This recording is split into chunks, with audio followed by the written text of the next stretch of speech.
आज हम बात करेंगे मॉडर्न इंडियन हिस्ट्री की फर्स्ट क्लास हमारी होगी and the major themes which will be covering in brief are as follows. पहला तो हम पढ़ेंगे कि मुगल एम्पायर की टाइमलाइन क्या रही। तो मुगल्स इंडिया में 1526 में आए और 1857 तक उनका डोमिनेशन या कंट्रोल इंडिया में रहा। औरंगजेब के बाद धीरे धीरे करके जो मुगल एम्पायर था वो डिक्लाइन होने लग गया। उसके बहुत सारे रीजंस है जो ब्रीफली हम समझने की कोशिश करेंगे। फिर दूसरा पॉइंट हमारे पास है advent of Europeans through sea route. तो यूरोपियन जो थे वो इंडिया के साथ पहले भी ट्रेड करते थे। ऐसा नहीं है कि वो ट्रेड जो था वास्को डगामा के टाइम से ही शुरू हुआ। ट्रेड वाज देयर, बट वो पहले अलग तरीके से होता था, लैंड रूट से होता था, जिसमें वो मिडिल ईस्ट से होते हमारा माल वहां जाता था और बहुत महंगा पड़ता था। उसके बाद इन्होंने सी रूट जब डिस्कवर कर लिया तो ये डायरेक्टली हमारे साथ ट्रेड करने लगे। ठीक है, everything happens for a reason and the reason which is more dominating is economical reason. Okay, third thing is we will discuss about the timeline of Europeans in India. तो European जो India में आए थे वो 1492 में Vasco da Gama के साथ आए थे और 1962 में लास्ट इनका सेटलमेंट जो फ्रेंच का था वो खाली कराया गया था गोवा में। ठीक है, फिर आता है मुगल एम्पायर के डिक्लाइन के कारण जो हमने पहले बताया। फिर आता है राइज ऑफ इंडिपेंडेंट स्टेट्स। कुछ इंडिया में क्या हुआ कि जब मुगल की पावर वीक होने लगी तो इंडिपेंडेंट स्टेट भी उठ खड़े हुए। तो वो दो तरह के इंडिपेंडेंट स्टेट थे। एक तो ऐसे लोग थे जो मुगल एम्पायर से नाराज थे और उन्होंने मुगल एम्पायर को छोड़ के अपने आप को फ्री घोषित कर दिया। दूसरे जो थे वो इस तरह के थे जो मुगल्स के अगेंस्ट फाइट कर रहे थे और उन्होंने, कुछ लोगों ने जैसे टीपू सुल्तान थे तो उन्होंने फ्रेंच के साथ में गठबंधन कर लिया था और अंग्रेजों से लड़ाई लड़ने की कोशिश की थी। Okay, and last thing is conflict among European and Indian powers. तो हम देखते हैं आज की क्लास में कितना चीजें कवर कर पाते हैं।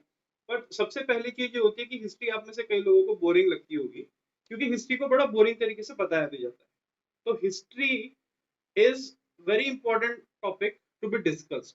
The reason is that without knowing your capabilities, without knowing your roots, you cannot process or you cannot proceed in your life. जब रिनेंसा का पीरियड आया था यूरोप में तो यूरोप के लोग जो थे वो डार्क एजेस में जी रहे थे। डार्क एजेस में क्या होता था, वहां पे लड़कियों को विच बता के जला दिया जाता था। कई तरह की कुरीतियां वहां पे थी। समाज जो उनका था वो बहुत बुरी तरीके से टूटा हुआ था। धीरे धीरे लोगों ने क्या करा, स्टडी करना शुरू करा। देखिए, अगर आप रिलीजन को, गवर्नमेंट को, किसी को भी पूरी तरीके से पावर आप दे देते हैं, आप सरेंडर कर देते हैं, तो अब्यूज ऑफ पावर होने के चांसेस बढ़ जाते हैं। द कॉन्सेप्ट ऑफ डेमोक्रेसी जो आज की डेट में बहुत प्रोमिनेंट है, वो यही चीज बताने की कोशिश करता है कि भाई अगर आपने कोई भी फैसला लेना है तो फैसला आप तभी ले पाएंगे जब बहुत सारे लोगों का आपको सपोर्ट मिलेगा। तो यूरोप में ऐसा नहीं था। मिडिल एजेस में क्या हो गया था, वहां पे बहुत ज्यादा तरह की कुरीतियां आ गई थी, बहुत तरह की परेशानियां आ गई थी, बहुत तरह की चीजें हुई थी।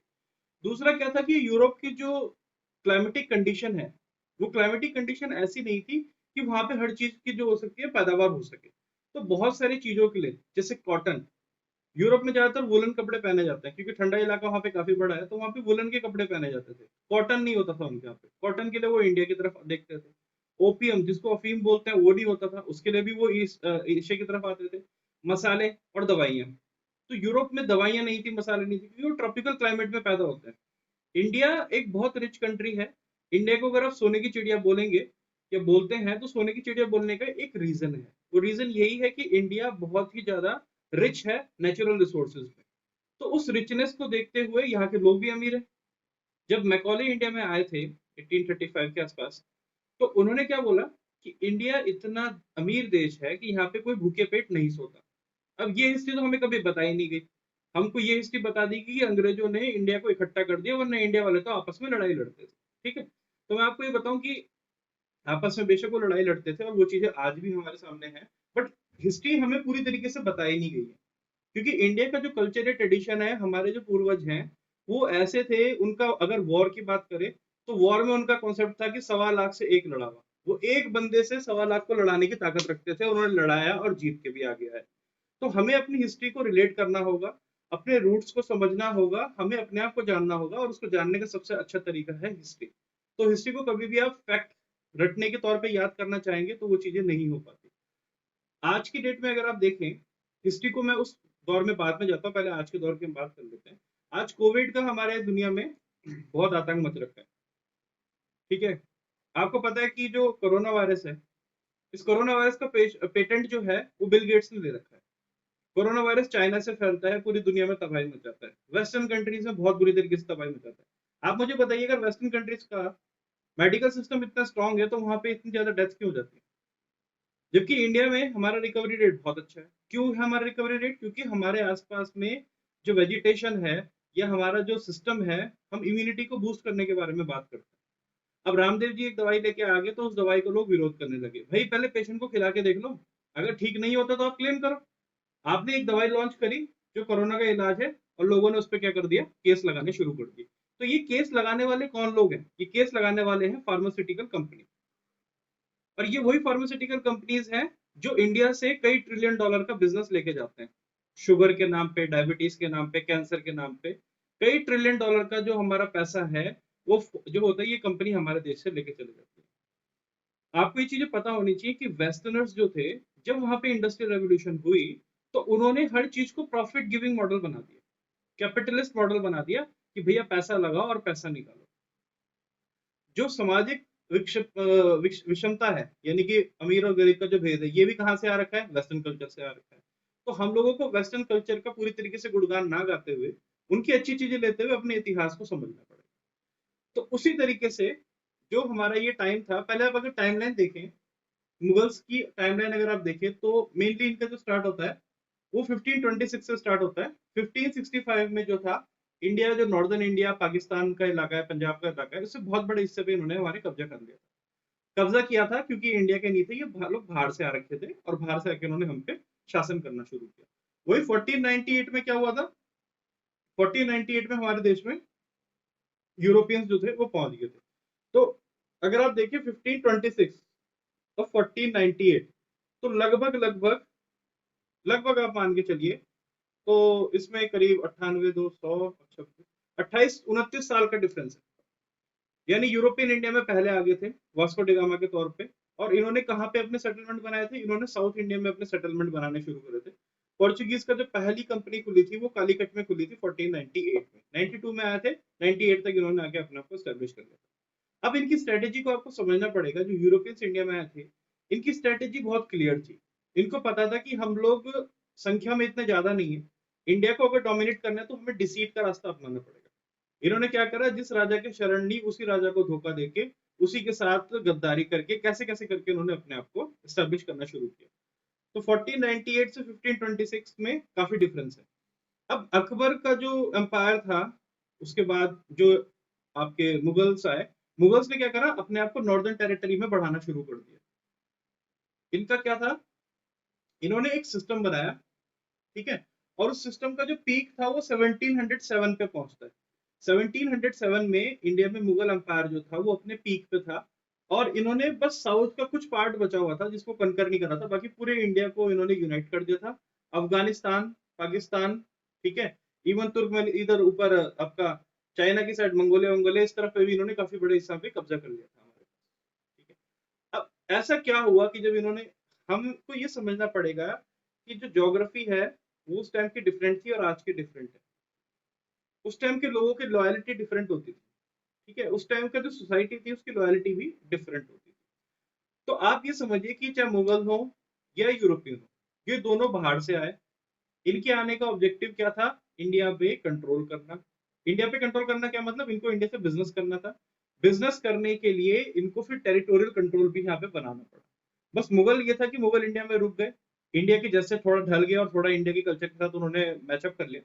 पर जो यूरोपियन थे वो कभी भी हमारे कल्चर के हिसाब से खुद को नहीं ढाले, और कहीं ना कहीं उनके एक सेपरेट वाला पार्ट हमारे अंदर बना। तो दो थीम तो हमें समझने होंगे कि मुगल एम्पायर का राइज और फॉल कैसे होता है। फिर मुगल एम्पायर के साथ साथ हमें यूरोपियंस को समझना है कि यूरोपियंस कब आए और क्या करा और किस तरह से हमारे देश में रहे। फिर हमको ये समझना पड़ेगा कि जब मुगल वीक होने लगे, तो तीसरा हमारा थीम है वो है राइज ऑफ न्यू स्टेट्स। कुछ नए स्टेट्स थे जो हमारे देश में राइज हुए। तो मैं इन स्टेट्स के बारे में हल्का सा आपको ब्रीफली देता हूँ। इनके ऊपर डिटेल्ड आपको मटेरियल मिलेगा, ठीक है। मुझे लगता है कि आप पढ़ने में शायद ज्यादातर बच्चे कंफर्टेबल ना हो या इतना टाइम ना दे पाए, तो हम उनको वीडियो या ऑडियो के फॉर्म में आपके ग्रुप में शेयर कर देंगे। मैं जस्ट एक ब्रीफ क्लास ले रहा हूँ आपको बेसिक आइडिया देने के लिए। तो सबसे पहले जो होते हैं वो 1722 में मुर्शीद कुली अली खान है, जो बंगाल के नवाब थे, ठीक है। ये इनका क्या था कि इनको भेजा गया था मुगल एम्पायर से वहां पे टैक्स वसूली करने के लिए, वहां पे आर्मी एक्सपीडिशन को देखने के लिए।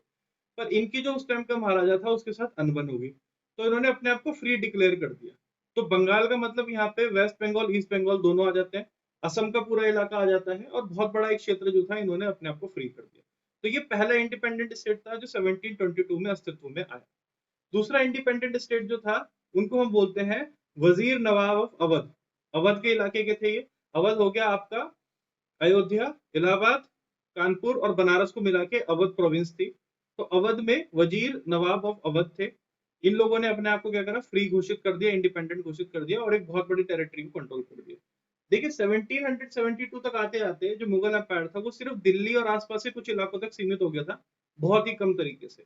रीजन मैंने आपको बताया कि जो रिलीजियस इंडोक्ट्रिन थी औरंगजेब की, जो औरंगजेब ने जानबूझ के टारगेट किया गया माइनॉरिटी को, उस टाइम की जो माइनॉरिटी थी अकॉर्डिंग टू द स्टेट, उनके साथ जो उन्होंने किया उसकी वजह से कई नई पावर का उदय हुआ। ठीक है। तो उसके बाद तीसरा जो स्टेट आता है वो है हैदराबाद। ये चिन कुलिच खान ने 1724 में फाउंड किया था। ये डेक्कन प्लेट्यू में, जो हैदराबाद अभी भी ओवैसी जी उसी वंशावली से आते हैं, ये हैदराबाद का जो था निजाम, उन्होंने अपने आप को फ्री इंडिपेंडेंट घोषित कर दिया। किससे? मुगल डायनेस्टी से, और अपना इंडिपेंडेंट रूल करना शुरू कर दिया। इसके अलावा कुछ ऐसे भी किंगडम हैं जो मुगलों के अगेंस्ट खड़े हुए, जिसमें एक फेमस है जाट किंगडम 1722 से 1756 तक। तो जाट लोग जो होते हैं वो बेसिकली मथुरा, दिल्ली, वेस्टर्न उत्तर प्रदेश, यहाँ पे ये लोग पाए जाते हैं।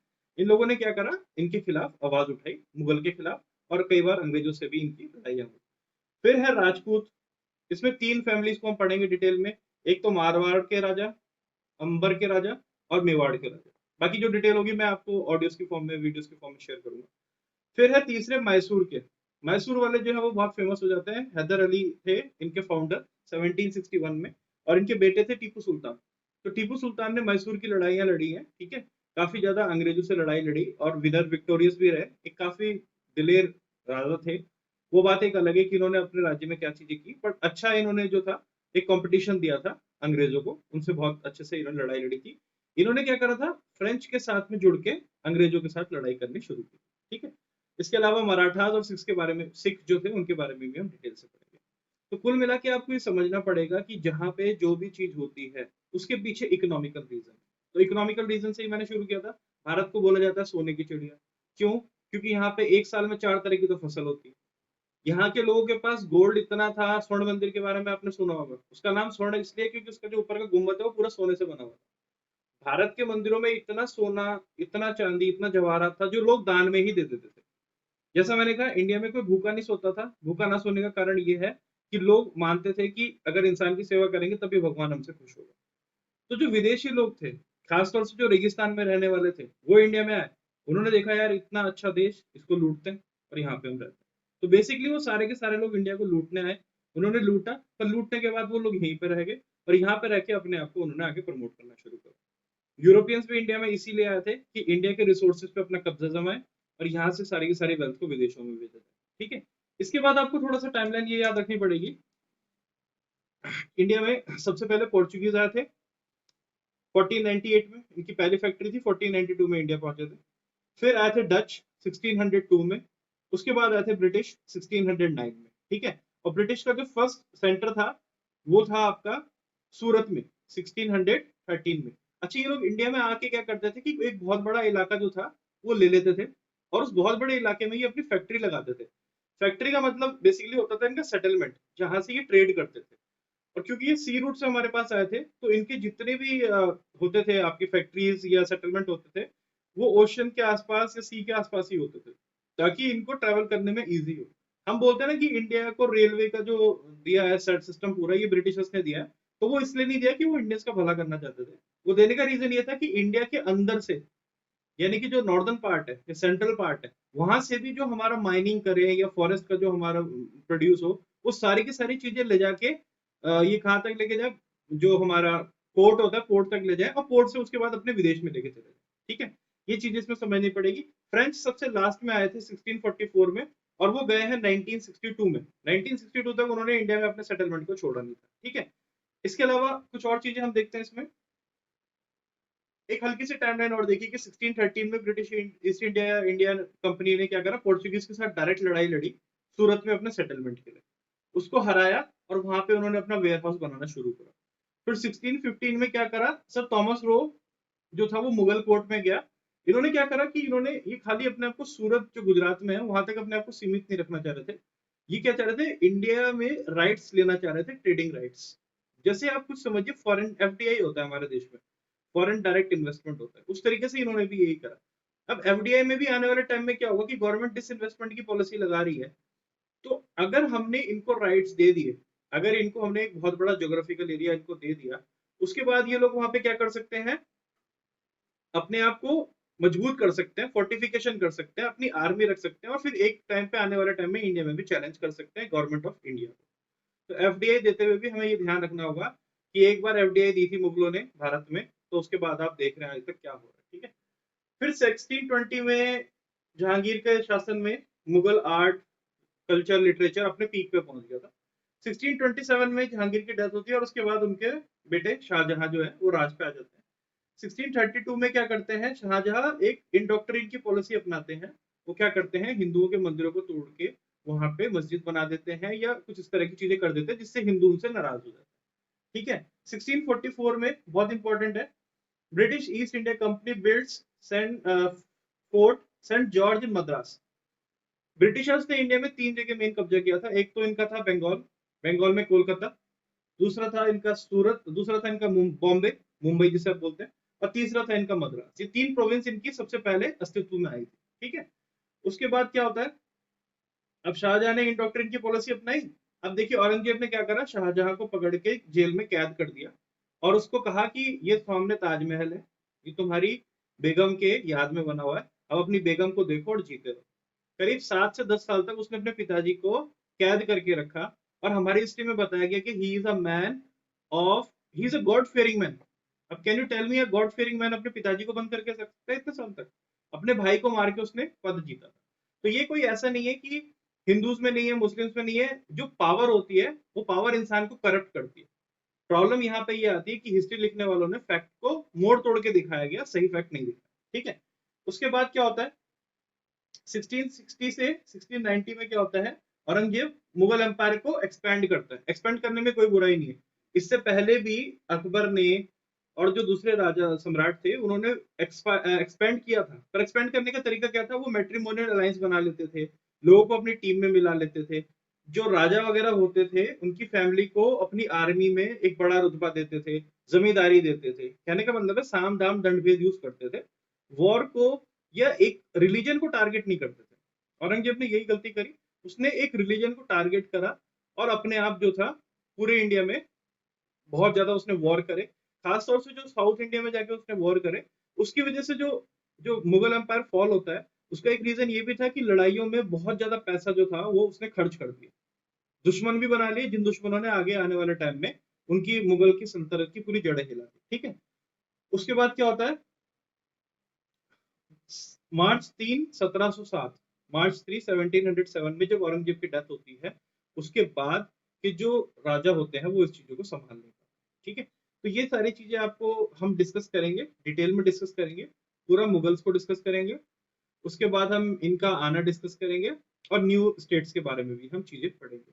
तो नेक्स्ट वीक हम ये तीन चीजें करेंगे, मुगल्स के बारे में, न्यू स्टेट्स की फॉर्मेशन के बारे में, यूरोपियंस किस तरह से आए, क्या क्या उन्होंने कहाँ कहाँ अपने सेटलमेंट बनाए।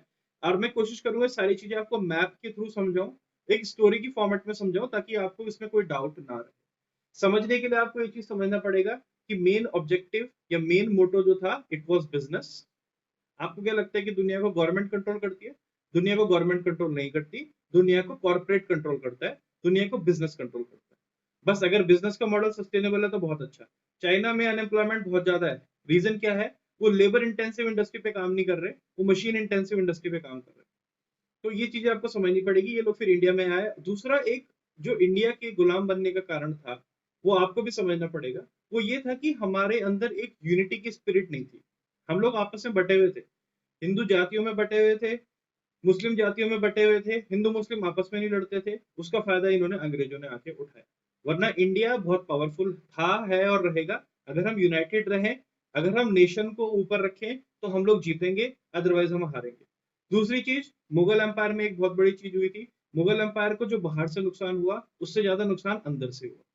तो ज्यादा सामाजिक दोस्ती रिश्तेदारी ये चीजें भी आजकल बड़ी खतरनाक हो चुकी हैं। पार्टी करना ठीक है, रोज पार्टी करना खतरनाक है। सो ये सब चीजें हिस्ट्री जो है ना, ये हमको सिखाती है कि हमारे पूर्वजों ने क्या गलतियां करी जो हमें नहीं करनी। ये हमें ये भी बताती है कि हमारे पूर्वजों में हमसे अच्छी क्या क्वालिटीज थी और हमारा एक स्टैंडर्ड क्या है। जैसे आपने सुना होगा कि 22 लोगों ने 10,000 लोगों से लड़ाई लड़ी, 300 लोगों ने 1.5 लाख लोगों से लड़ाई लड़ी। तो ये सारी की सारी चीजें हमें पढ़नी चाहिए, इतिहास को समझ के वो गलतियां नहीं करनी चाहिए जो हमारे एंसेस्टर्स ने दोहराई। फैक्ट के तौर पे याद करने की कोशिश नहीं। आप ये देखिए कि इससे आप लेसन क्या ले रहे हैं, उस लेसन से आप लाइफ में आगे कैसे बढ़ रहे हैं। बाकी इन चीजों के डिटेल्ड ऑडियोज और वीडियोस मैं आपको प्रोवाइड कराऊंगा। इसीलिए इस टाइम हमारी कुछ क्लास ज्यादा नहीं हो पाई वीक में, बट मैं कोशिश करता हूँ नेक्स्ट वीक में एटलीस्ट 4-5 चीजें तो आपको पूरा प्रॉपर करा दूं। Now we are open for your questions. You can ask your questions if you have any.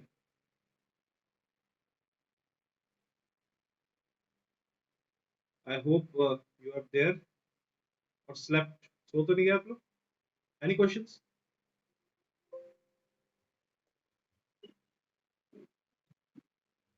Yes, please. Any question? No doubts today? आप लोगों ने पढ़ा होगा जो मैंने आपको वीडियोस दिए थे, कुछ ऑडियो, कुछ आपको मैंने पीडीएफ शेयर करी होंगी। अगर आप लोगों ने पढ़ी हो तो बताइए, उसमें कुछ ऐसा आपको डाउट लगा हो, कोई चीज हो, दिक्कत परेशानी तो बताइए।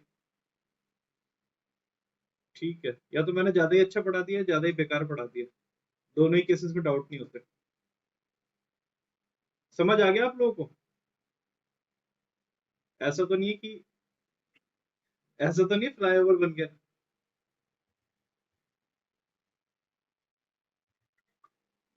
ठीक है। हाँ, मैंने कोशिश ऐसा की है कि एक नॉर्मल लैंग्वेज में समझाने की कोशिश करें, क्योंकि देखिए उस टाइम भी जो कंपनी आई थी, ईस्ट इंडिया कंपनी, उसने हमें बहुत लूटा था। और आज भी जो वेस्टर्न कंट्रीज हैं, जो फार्मास्यूटिकल कंपनी है, वो हमें बहुत ज्यादा लूट रहे हैं। तो इसीलिए नेचुरल चीजों को अपनाएं, वो चीजें आपको बेनिफिट देंगी। ठीक है, बाकी मैं बहुत सारे वीडियोस ऑडियोज आपके साथ शेयर करूंगा। और आप लोग प्लीज अपने नोट्स भी बनाइएगा। इंग्लिश की क्लास हम कल कर लेंगे। कल अगर आप सब अवेलेबल हो पाए तो हम इंग्लिश की क्लास कर लेंगे। और उसमें मैं आपको बेसिक से ऐसे ही आइडिया दे दूंगा, ओवरव्यू दे दूंगा, क्योंकि मैंने प्रपोजिशन आपके साथ शेयर किया है। प्रपोजिशन आई होप आपको समझ में आ गया होगा। तो मैं आपको पूरी ग्रामर का एक ओवरव्यू दे दूंगा, किस तरह से तैयारी करनी है। कल हम इंग्लिश की क्लास कर लेते हैं, और फिर नेक्स्ट वीक ट्यूसडे तक मैं आपको बहुत सारी चीजें दे दूंगा। ठीक है? तो thank you very much for all, and I hope you will enjoy, you will learn, and keep making your notes. अपने नोट्स जरूर बना के रखिए। वेलकम वेलकम, प्लीज नोट्स बना के रखिएगा अपने। Thank you very much.